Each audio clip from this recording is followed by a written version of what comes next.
A Bíblia, Caio, toda ela, pergunta direta, a Bíblia toda, ela é inspirada por Deus, pelo Espírito Santo? A Bíblia toda é inspirada por Deus e as inspirações que ela recebeu tiveram as suas pertinências absolutas no tempo em que foram inspiradas.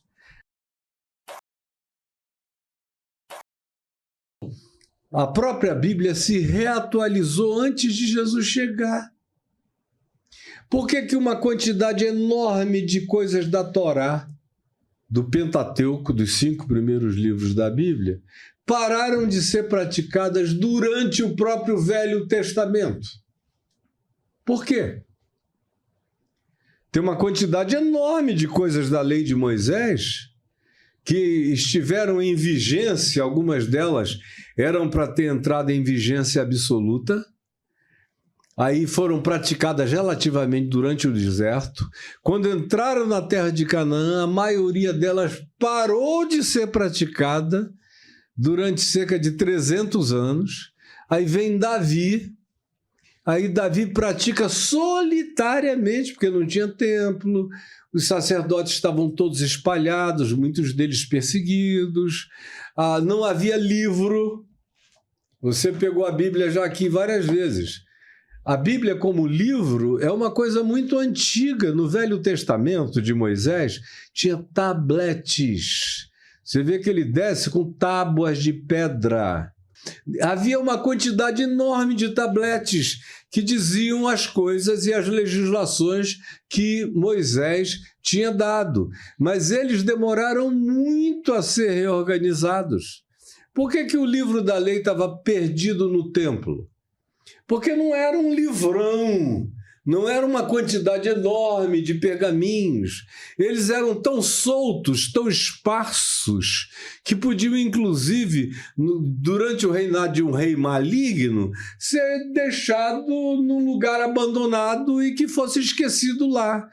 Na realidade, essa Bíblia que você começa a ter dos judeus aqui, não até Malaquias, mas até Esdras, Neemias, ela começou a ser montada no exílio babilônio, medo e persa, especialmente no período persa, que foi com o templo destruído em Jerusalém, o templo de Salomão. O que sobrou a eles? Eles só podiam sacrificar no templo de Salomão e o templo tinha sido destruído. E o que eles fizeram? A Arca da Aliança tinha desaparecido. Tinha acabado toda a sacralidade daqueles objetos e relíquias e de cultos. E eles não tinham permissão para sacrificar fora do altar em Jerusalém.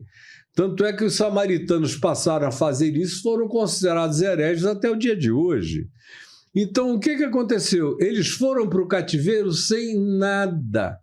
A palavra corria em memória. Era tradição oral. Histórias, né? Histórias. Quem começou a escrever livros antes de que o texto todo estivesse montado foram alguns profetas mais cultos, como Isaías, que era o único letrado. Os demais eram iletrados, precisavam de algum escriba que se impressionasse com a palavra que eles falassem para ir fazendo os registros. É bem depois que isso tudo é ajuntado.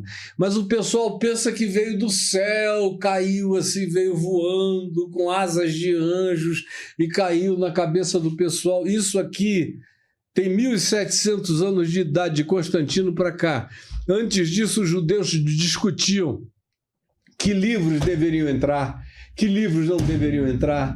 Tiraram um bocado de livros, colocaram outros livros, os próprios judeus discutindo sobre autoria, inspiração, o que era e o que não era. Você sabia disso?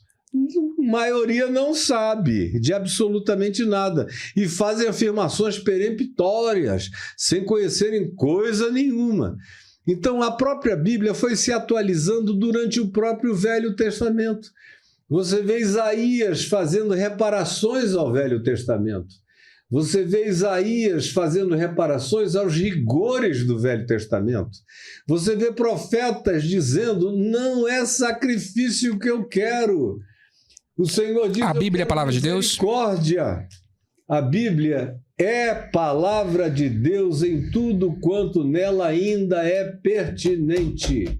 Porque tem coisas que caíram em impertinência. Não dá para ler Hebreus e não ver a quantidade de vezes em que o escritor de Hebreus diz que os anjos eram inferiores à nova revelação que veio em Cristo. Ele começa dizendo, porque Deus falou aos nossos pais outrora através de muitos meios e modos.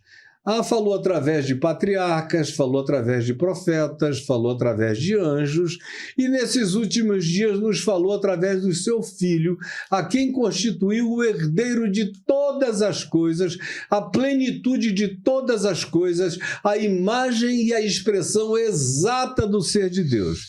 Aí você vai lendo Hebreus, ele diz, os anjos são inferiores a essa nova revelação. E o que é que se diz do Velho Testamento? Foi uma revelação dada por anjos. São inferiores a essa nova revelação.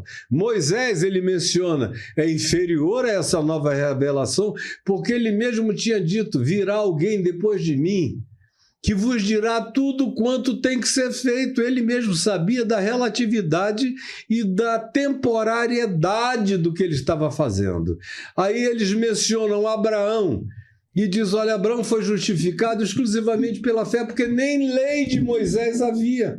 Como é que alguém poderia se justificar pela lei se nem lei havia? Chegamos no consenso. Vamos lá, Caio. Então, se o Velho Testamento ele está claro, ultrapassado, não está condicionado ao que é pertinente, passa. Mas aí o senhor está entrando em contradição, porque eu vi um vídeo seu. Eu posso até colocar para o senhor, que o senhor é bem claro na pandemia, o senhor é bem claro como água cristalina. O senhor deixa claro que Jesus é a palavra de Deus. Claro, a única. Amém. Ele é o verbo, palavra de Deus. O absoluto. E o senhor repete, Jesus é a palavra de Deus. Quem disser que é a Bíblia é herege. Esse vídeo rodou o Brasil. O senhor falando, inclusive, com o Braulio. Na pandemia o senhor falou sobre isso. Então, por isso que eu perguntei para o senhor se a Bíblia no todo é a palavra de Deus, é herege. O senhor disse isso. Eu não sou muito de usar a palavra herege, porque eu acho que essa é uma palavra que eu vou mostrar para o senhor. Posso botar? Eu não vou te dizer que eu não falei. Pois é por isso que eu estou te perguntando, para tirar essa dúvida. É uma palavra que eu costumo dizer, sim, porque eu acho que ela tem uma soberania muito peremptória. Temos um vídeo sobre... Então, vamos falar sobre Jesus. A Bíblia é a palavra de Deus. A Bíblia, não, Jesus é a palavra de Deus. E a Bíblia é a palavra de Deus. A Bíblia é a palavra de Deus todas as vezes que ela concorda com Jesus.